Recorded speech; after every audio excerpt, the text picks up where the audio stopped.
Hello, let's talk about the urea cycle. The urea cycle is how your body disposes of nitrogen waste, and this cycle occurs inside hepatocytes of the liver.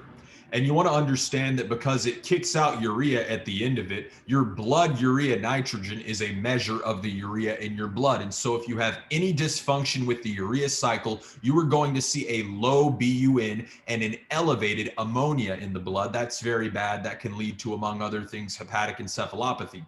And there are a couple of ways by which you can get urea cycle dysfunction. The first is traditionally an enzyme deficiency of one of the 5 enzymes in the urea cycle. And the second way you can see urea cycle dysfunction is through cirrhosis or hepatitis, because again, this occurs in hepatocytes. And so any pathology damaging the liver is going to knock off the balance of the urea cycle and lower that blood BUN, elevate the ammonia.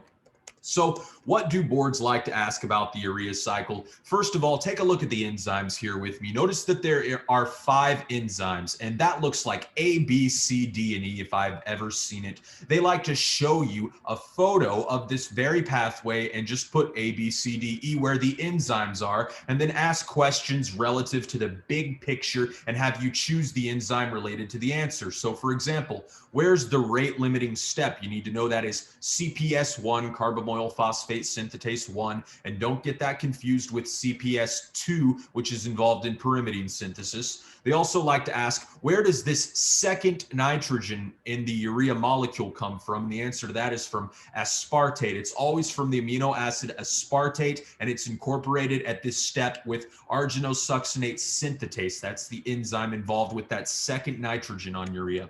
And they also like to ask, what's the step in which urea is actually produced? And the enzyme involved there would be arginase. And so if you had an arginase deficiency, you would see an elevated blood arginine and a low BUN because, again, urea production is hindered there.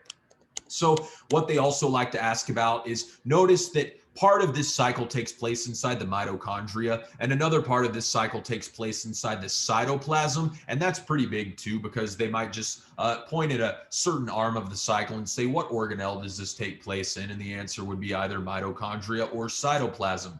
And finally, N-acetyl-glutamate, that is the allosteric activator of CPS1, which is, again, that rate-limiting enzyme of the urea cycle. And you want to understand that glutamate, that's an amino acid. And so N-acetyl-glutamate is present in very high concentrations in the liver whenever there's protein alongside the fed state. So when you're fed and you have a protein surplus, that's when you're ramping up the urea cycle. So that's why N-acetyl-glutamate, which is a modified amino acid, is the regulator of the rate-limiting enzyme here. Now, other than that, I know that you've probably seen some questions where they might have you diagnose a very specific urea cycle enzyme deficiency. That is not the most high yield thing. They like to ask the big picture again. So make sure you recognize urea and where that molecule comes from, as well as the 5 enzymes involved, where they're acting, where that second nitrogen comes from with aspartate, and what step urea is created in. Now, fumarate, that is a TCA cycle intermediate. I have not seen that question asked yet, but that is something that they could ask. You want to understand that aspartate is also involved in purine and pyrimidine synthesis. So aspartate is doing a lot of things at the molecular level. And then a little bit zoomed out picture of the urea cycle. Understand that nitrogen gets to the liver from skeletal muscle, and you have to undergo a couple of transaminations in order to free up that nitrogen to get it to alanine, which is one of the only amino acids that travels in the blood. And so to do that, I'm sure you understand you need a B6 cofactor. That's very important. And that's why drugs like isoniazid are hepatotoxic, because they deplete your body of B6 and they prevent you from transaminating down to alanine so that you can mobilize nitrogen into the bloodstream.